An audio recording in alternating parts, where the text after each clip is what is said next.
नया साल, नई सरकार, नया संकल्प, नया बिहार।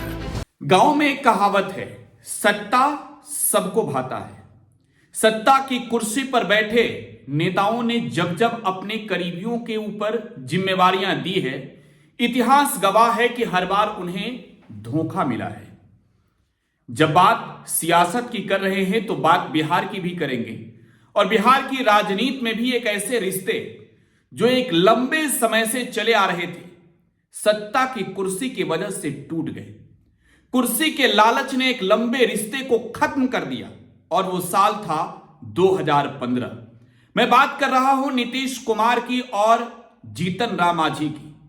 नीतीश कुमार बिहार के मौजूदा मुख्यमंत्री हैं और जीतन राम मांझी बिहार के पूर्व मुख्यमंत्री हैं। जीतन राम मांझी को बिहार के सरकार की सबसे बड़ी कुर्सी पर जिस व्यक्ति ने बैठाया, उस व्यक्ति का नाम है नीतीश कुमार। लेकिन असल में जीतन राम मांझी ने क्या किया? एक छोटे से कार्यकाल के दौरान अगर यह समझना हो तो समझिए कि जीतन राम मांझी की वो सोच जिसमें परिवार और साथ ही साथ अपने रिश्तेदार को बढ़ाने की मंशा थी, नीतीश कुमार ने यह भांप लिया और 2015 के चुनाव से पहले जीतन राम मांझी ने ना सिर्फ नीतीश कुमार से रिश्ते खत्म किए बल्कि एक अपनी नई पार्टी भी बना ली। बिहार में विधानसभा के चुनाव है और इस आज पॉलिटिक्स विद प्रकाश के इस एपिसोड में चर्चा करेंगे जीतन राम मांझी की। जीतन राम मांझी और उनके पार्टी की बात करेंगे क्योंकि यह चुनावी साल है और इस चुनावी साल में दावे कई तरह के हो रहे हैं। चुनाव की तारीख नजदीक आएगी तब तो बातें और बढ़ेगी, लेकिन आज जीतन राम मांझी अपने एनडीए अलायंस के घटक दलों को यह कहकर असहज करने की कोशिश कर रहे हैं कि इस गठबंधन के अंदर हमें 20 सीटें चाहिए। लेकिन क्या आपको असल में मालूम है कि जीतन राम मांझी के पार्टी की राजनीतिक हैसियत कितनी है? मांझी अपने बल पर बिहार में क्या मुखिया का भी चुनाव जीत पाएंगे? इस बात को समझने की जरूरत है। बिहार में महागठबंधन नीतीश कुमार के नेतृत्व में पहली दफे चुनाव लड़ी 2015 में। इससे पहले 2015 के 8 मई को जीतन राम मांझी ने अपनी पार्टी बनाई, हिंदुस्तानी आवाम मोर्चा सेकुलर। मांझी की यह पार्टी एनडीए में शामिल हुई और एनडीए के घटक दल के रूप में 21 सीटों पर जीतन राम मांझी ने चुनाव लड़ा। उनकी पार्टी चुनाव लड़ी, लेकिन दिलचस्प बात यह कि जीतन राम मांझी खुद 2 सीटों पर चुनाव लड़ रहे थे। एक सीट पर तो उन्हें भी हार का सामना करना पड़ा। 21 सीटों पर चुनाव लड़ी मांझी की पार्टी मात्र 1 सीटें जीती।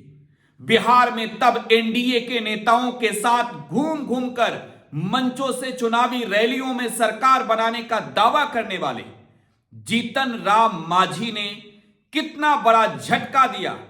खास तौर पर एनडीए में शामिल घटक दल, सबसे बड़ी दल भारतीय जनता पार्टी को इस बात को बीजेपी के नेताओं ने पहले ही भांप लिया था, लेकिन चुनावी नतीजे के बाद स्पष्ट रूप से यह समझ आ गया कि आगे जो चुनाव होना है उस चुनाव में मांझी हमारी नैया ना डुबा दे, इनको साथ लेकर चलना उचित नहीं होगा। नीतीश कुमार तारनहार हैं बिहार में भारतीय जनता पार्टी और एनडीए में शामिल घटक दलों के लिए। नतीजतन नीतीश कुमार पर प्रेशर पॉलिटिक्स जिस तरीके से भारतीय जनता पार्टी ने केंद्रीय जांच एजेंसियों के नाम पर किया, 2017 में नीतीश कुमार फिर से एनडीए अलायंस में शामिल हो गए। अब नीतीश कुमार आए तो उपेंद्र कुशवाहा और जीतन राम मांझी, ये 2 ऐसे नेता जिनको लगा कि अब नीतीश कुमार के साथ रहना हमें मंजूर नहीं है। ये दोनों ने दल के नेता जो है, इन्होंने फैसला किया कि हम महागठबंधन के साथ जाएंगे। दिलचस्प है कि मांझी महागठबंधन के साथ गए और महागठबंधन की भी लुटिया 2019 के चुनाव में डुबो दी। बिहार में मांझी के साथ मिलकर तेजस्वी चले। हालात ऐसे हुए कि लगा कि अब जीतन राम मांझी साथ में है तो कुछ ताकत बढ़ेगी बिहार में, क्योंकि मांझी तो कहते हैं कि बिहार में जो दलित है, जो मुसहर हैं, वो उनके वोटर हैं और उनके नेता जीतन राम मांझी है। असल में यह बात तेजस्वी समझ नहीं पाए कि माझी की पार्टी भी एक जिले की, माझी नेता भी एक जिले के, और उस जिले में भी एक विशेष जाति के नेता बनकर रह गए हैं। नतीजा यह हुआ कि 2019 के चुनाव में किशनगंज की एक सीट छोड़कर जो कांग्रेस जीती, बिहार में 39 सीटों पर महागठबंधन हार गई। अब तमाशा तब शुरू हुआ जब 2020 का चुनाव था। जीतन राम मांझी के सामने ये तब चुनौती थी कि वो जाएं तो जाएं कहां, और उन्होंने फैसला लिया कि अब फिर से नीतीश कुमार के सामने ही नतमस्तक होंगे हम। मांझी नीतीश के साथ चले आए एनडीए अलायंस में, लेकिन इसके बाद जीतन राम मांझी ने जो किया ये आपको समझना होगा। राजनीति में नेताओं के दोहरे चरित्र को जानना होगा, और फिर आप ये कहेंगे कि जीतन राम मांझी तो बिहार के उन नेताओं में ही एक है जो खुद गलती करते हैं और दूसरे पर इस तरीके के आरोप लगाते हैं। जीतन राम मांझी की पार्टी 7 सीटों पर चुनाव लड़ी, 3 सीटें हारी। नीतीश का चेहरा था।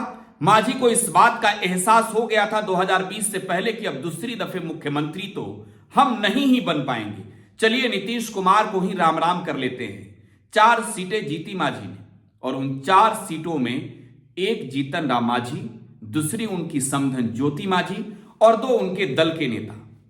खैर, अब बारी है 2025 के चुनाव को लेकर। लेकिन इससे पहले क्या आपको मालूम है कि वर्तमान समय में सदन की सदस्यता की अगर बात करें तो मांझी जो परिवारवाद पर लालू यादव और उनके परिवार के लोगों को, अखिलेश यादव और उनके परिवार के लोगों को, राहुल गांधी और उनके परिवार के लोगों को घेरते रहते हैं, इन्होंने क्या किया है?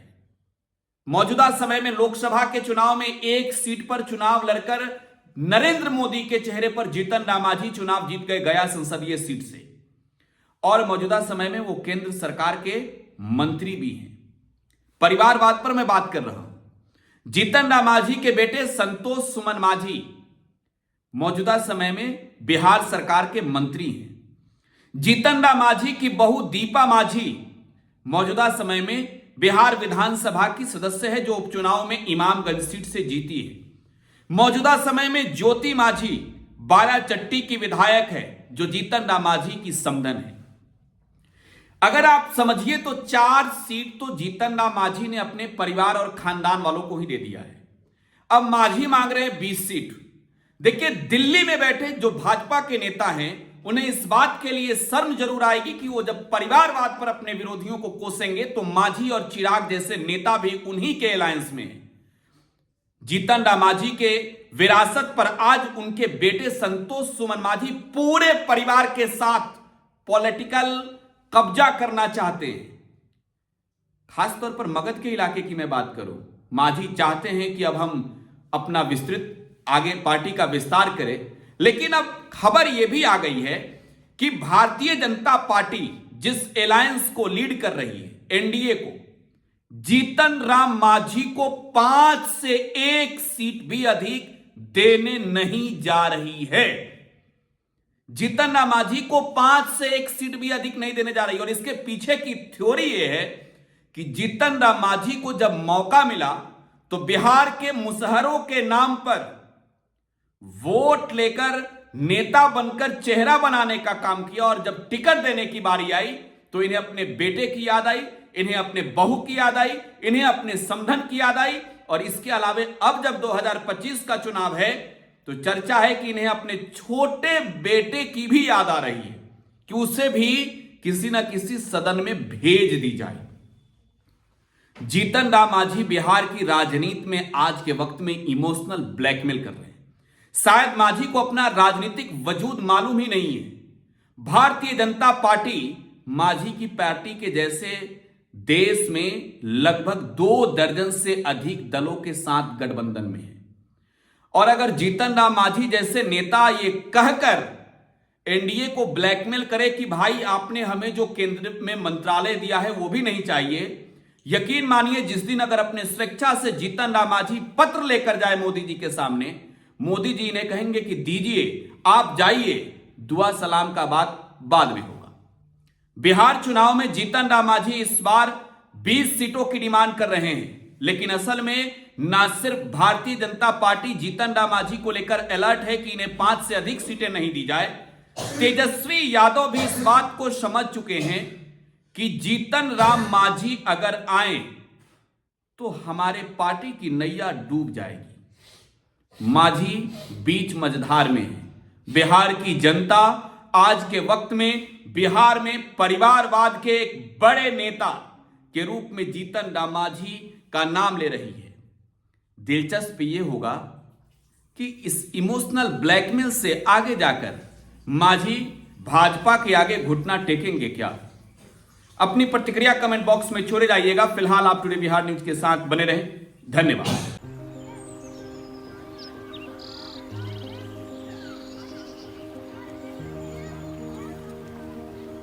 एक बात बतावा, तू हमेशा बड़े बाजार से होकर घर काहे जात बार?